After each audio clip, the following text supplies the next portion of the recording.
La violence est toujours de plus en plus fréquente et de plus en plus violente en France. Ça n'arrête pas. Là, on est à Bordeaux et il y a un mec qui est habillé d'un djellaba qui a tué, de ce que j'ai compris, deux Algériens avec un couteau. Et vous allez voir que cette affaire est très très révélatrice. Vous allez comprendre. Je ne vais rien dire, on va écouter. La scène est très violente. Un individu vêtu de blanc assène plusieurs coups de couteau à un autre homme au sol. Personne ne réagit.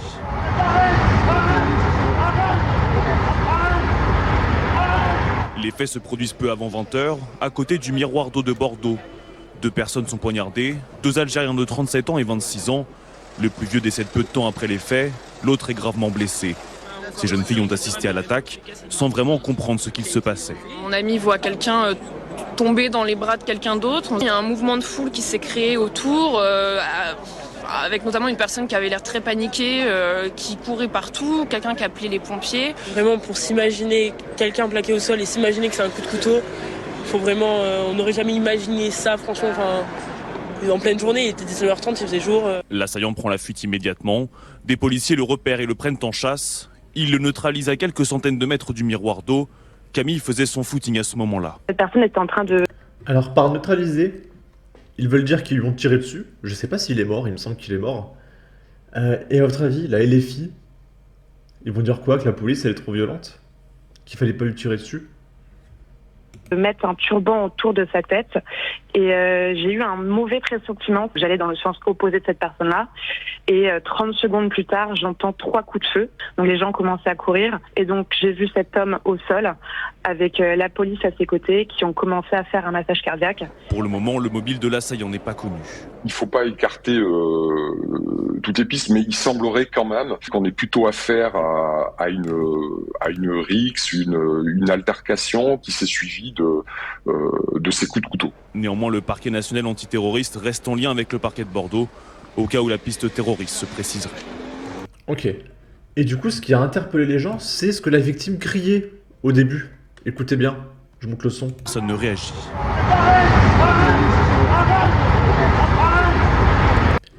Il a crié « On est pareil, arrête !» Alors, qu'est-ce que ça veut dire? En gros, c'est il est algérien. On est pareil, ça sert à rien de me tuer, arrête. Par contre, du coup, si c'était un blanc, ça va, on n'est pas pareil, c'est bon. Va tuer des blancs plutôt, par contre, moi je suis algérien, donc on est pareil. Mais c'est un truc de fou. C'est complètement fou. Donc c'est relayé par F de souche. On est pareil, arrête.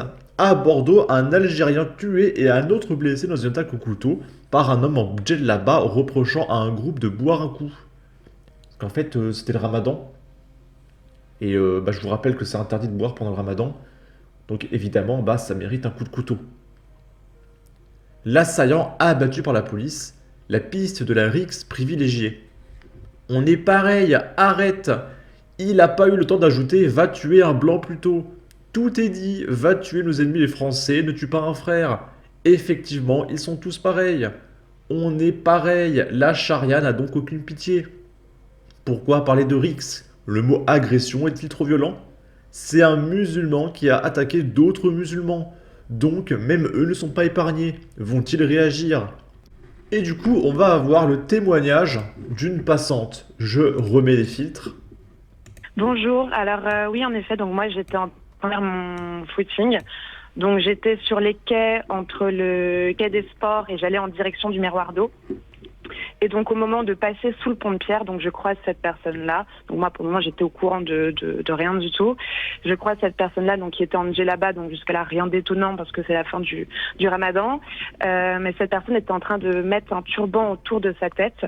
Et j'ai eu un mauvais pressentiment, c'est bizarre, mais je me suis dit cette personne elle est pas nette, elle marche d'un pas assez décidé.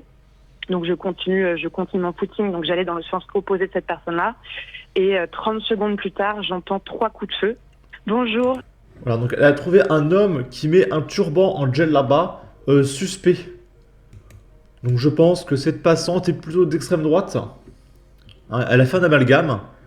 Elle a eu beaucoup de chance hein, que cet homme ait passé à l'action, parce que sinon il aurait été une facho. Une témoin de l'attentat de Bordeaux raconte que le terroriste avait mis un turban avant l'attaque et lui avait donné un mauvais pressentiment. J'ai vu cet homme en djellaba, rien d'étonnant au vu du ramadan, mais ensuite il a mis un turban, j'ai eu un mauvais pressentiment.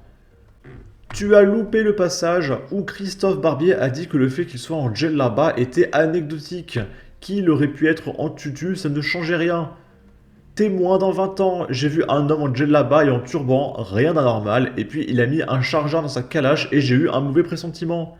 La fameuse fête de l'Aïd, la charia mise en pratique de manière optimale. Tu bois de l'alcool, tu dois être puni. Il s'agit clairement d'une attaque terroriste au nom de l'islam. Il finira en hôpital psychiatrique, pas plus. Il a mis un turban avant d'attaquer. Et pour finir, on va regarder une petite vidéo rappel. C'est Éric Dupond-Moretti, notre ministre de la Justice, qui a été condamné, mais qui est toujours en poste, d'accord, qui va nous expliquer que la France vit seulement un sentiment d'insécurité et que c'est un fantasme. Vous savez, je l'ai déjà dit, je le reprends pas, c'est une question de sensibilité. Chacun utilise les mots qu'il veut utiliser. Voilà, quand même, vous ne partagez pas le même diagnostic sur la réalité de notre pays que le ministre de l'Intérieur. Ça nous interroge. Le ministre de l'Intérieur, c'est le ministre de l'Intérieur. L'ensauvagement, c'est un mot qui développe, me semble-t-il, madame, le sentiment d'insécurité. Et je vais vous dire quelque chose à ce propos. Le sentiment. C'est un sentiment. Madame, je vais vous dire quelque chose. Pire que l'insécurité, il y a le sentiment d'insécurité. Par quoi est-il nourri, le sentiment d'insécurité ? D'abord, par les difficultés économiques que traverse notre pays. Les gens ont peur, bien sûr. Par le Covid, ça fait peur aussi, ça fout la trouille. Par certains médias, je voudrais vous dire quelque chose, madame, pardonnez-moi, mais autrefois, vous appreniez un crime. Voilà. On poussait tous des cris d'orfraie. Maintenant, sur certaines chaînes d'infos continues, c'est plus un crime que vous apprenez. C'est 50 crimes, mais c'est le même en réalité. Et ça nourrit le sentiment d'insécurité, tout ça. Et puis ensuite, vous avez le discours populiste. La surenchère. Ceux qui en rajoutent en permanence. Voilà, la réalité, elle est là. Et, pardon. Voilà, donc apparemment, en fait, les médias relayent toujours le même crime. Mais en réalité, il n'y en a eu que un. Ça n'arrive jamais. C'est un fantasme. Par exemple, j'ai une playlist qui s'appelle La liste des victimes en France. Elle est là. Et du coup, c'est un fantasme de parler de Pauline, de Hassine, de Hélène, de Shemseddine, de Alice, d'Alexandra, de Claude, de Shannon, de Anissa, d'Anthony, de Johan, de Pauline, de Maëlys, de Andrew, de Cynthia, de Josiane, d'Alexandre encore, de Claude encore, de Lucas, d'un autre Lucas, de Camille, de Sébastien, d'Alexandra, une troisième, de Cédane, de Farid, de Marie, de Gabriel, de Arbulon, de Logan. Ça, c'était en 3 mois.